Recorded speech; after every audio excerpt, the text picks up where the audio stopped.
সকালের ব্রেকফাস্টে কি এমন করা যেতে পারে যেটা বানাতে সময়ও কম লাগবে আবার খেতেও সুস্বাদু হবে? সেটাই আমাদের প্রত্যেক দিন সকালের চিন্তা। তাই চেষ্টা করলাম একদম সহজ পদ্ধতিতে একটু অন্যরকম একটা রেসিপি আপনাদের করে দেখানোর, যেটা বানাবো তো আমরা ঘরে থাকা উপকরণ দিই, বাট তার টেস্টটা হবে কিন্তু একদম অন্যরকম। গতানুগতিক যে ডিমের রেসিপিগুলো খেয়ে থাকেন তার থেকে একদম আলাদা। আর রেসিপিটা পারফেক্টলি করার জন্য সাথে অবশ্যই থাকবে অনেক tips and tricks. By the way, আমি শেফ অতনু, আপনারা দেখছেন অতনু রান্নাঘর। আর আজকে আমাদের recipe butter garlic egg.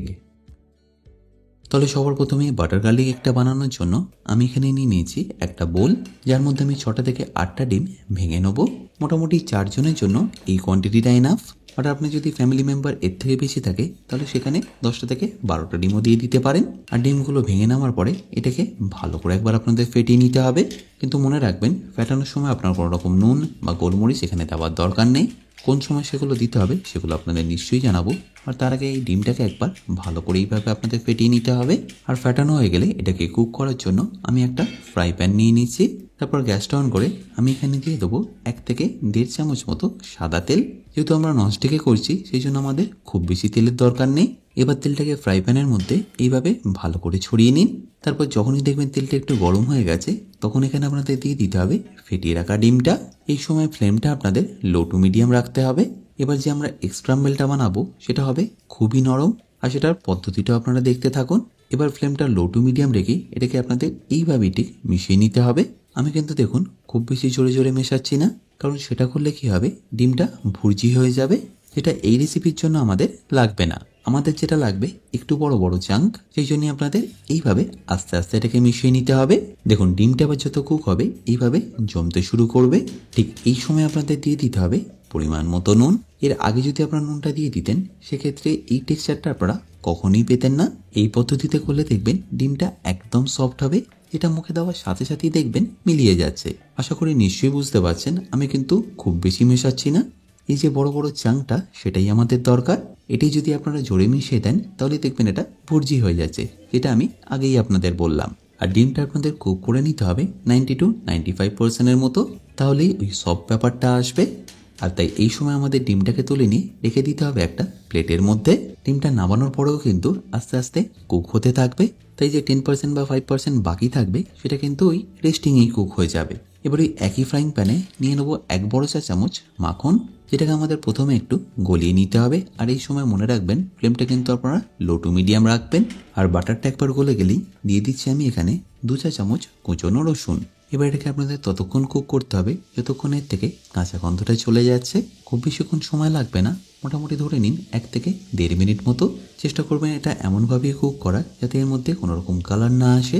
Just একবার কাঁচা গন্ধটা চলে গেলেই দিয়ে দিতে হবে আপনাদের এখানে বড় চামচের 1/2 চামচ ময়দা, যেটাকে এই বাটার আর গার্লিকের সাথে আরও 1 মিনিট মতো কুক করে নিতে হবে। এছাড়া আপনারা বুঝতেই পারবেন 1 থেকে 1.5 মিনিটের মধ্যেই এটা একদম পারফেক্টলি কুক হয়ে যাবে, আর খুব সুন্দর একটা গন্ধও বেরোবে। আর এটা যখন পারফেক্টলি রেডি হয়ে যাবে আমি এখানে দিয়ে দেবো 2 কাপ দুধ। বাট প্রথমে 1 কাপ দিয়ে একবার ভালো করে মিশিয়ে নেবেন যাতে এর মধ্যে কোনো রকম লাম্পস না আসে।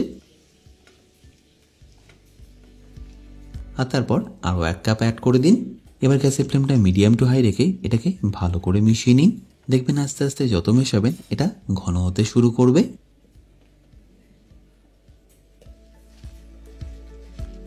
আর যখনই দেখবেন ঠিক এরকম ঘন হয়ে গেছে ঠিক সেই সময় আপনাদের এখানে দিয়ে দিতে হবে 1/2 চা চামচ চিলি ফ্লেক্স। বাট যদি এটা বাচ্চাদের জন্য করেন তাহলে এই চিলি ফ্লেক্সটা অ্যাভয়েড করতে পারেন।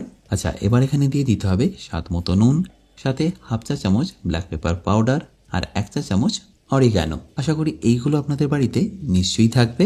আর যদি অরিগানোটা না থাকে তাহলে সেটা স্কিপ করতে পারেন, বাট এখন এটা ইজিলি মার্কেটে পাওয়া যায়। ব্যাস এবার ফ্লেমটাকে লো রেখে সব কিছুকে একবার ভালো করে মিশিয়ে নিন। আর ভালো করে মেশানো হয়ে গেলেই যে ডিমটা আমরা কুক করে রেখেছিলাম সেটা এখানে দিয়ে দিতে হবে। ডিমটা আপনারা চাইলে অমলেট করেও দিতে পারেন, আর যদি নরম ভাবটা না থাকে তাহলে দেখবেন এটা খেতে অতটা ভালো লাগবে না। তাই ডিমটা এখানে সফট হওয়া খুবই দরকার।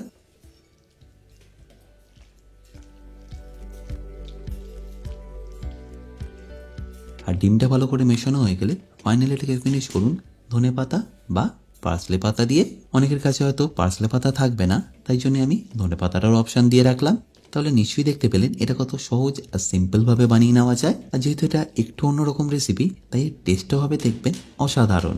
এবার এটাকে আমি টোস্টের উপর সার্ভ করবো। আর এই টোস্টের জন্য আমি নিয়ে নিয়েছি সাওয়ারডো ব্রেড। আপনাদের চিন্তা করার দরকার নেই, আপনারা যদি এই ব্রেডটা না পান তাহলে কোনো অসুবিধা নেই।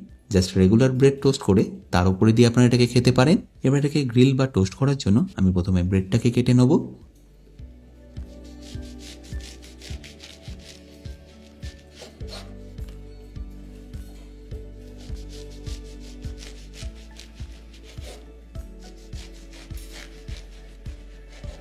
আর ব্রেডটা কাটা হয়ে গেলে আমি একটা গ্রিল প্যান নিয়ে তাতে দিয়ে দেবো সামান্য একটু অলিভ অয়েল। তারপরে এই অলিভ অয়েলটাকে স্প্রেড করে নিয়ে আমি একে একে ব্রেডগুলোকে এর উপর দিয়ে দেবো। এরপর উল্টে পাল্টে এটাকে ভালো করে গ্রিল করে নেবো। আচ্ছা, এখানে বলে রাখি, আপনারা যারা অতনু রান্নাঘরের এখনও কুকিং কোর্সটা নেননি তারা নিয়ে নিতে পারেন আমার নিজস্ব ওয়েবসাইট www.otonurannaghar.com থেকে। সেখানে আপনারা পেয়ে যাবেন এইরকমই ডিমের বা ব্রেকফাস্টের প্রচুর রেসিপি। তাছাড়াও পাবেন বিভিন্ন রকম কাটিং প্রসিডিওর, সস মেকিং, মশলা মেকিং, আরও অনেক কিছু। যদিও পারচেস লিঙ্কটা ডেসক্রিপশানে দেওয়া আছে, তাও বলে রাখি কিন্তু যদি কোনো রকম অসুবিধা হয় আমার সাথে সরাসরি এই নাম্বারে যোগাযোগ করতে পারেন। এতক্ষণে আমাদের ব্রেডটাও ভালোভাবে গ্রিল হয়ে গেছে। ব্যাস, এর উপরে আমি সার্ভ করার আগে দিয়ে দিচ্ছি সামান্য একটু রক সল্ট। ব্যাস, এবার এই টোস্টের সাথে গরম গরম সার্ভ করুন বাটার গার্লিক এগ।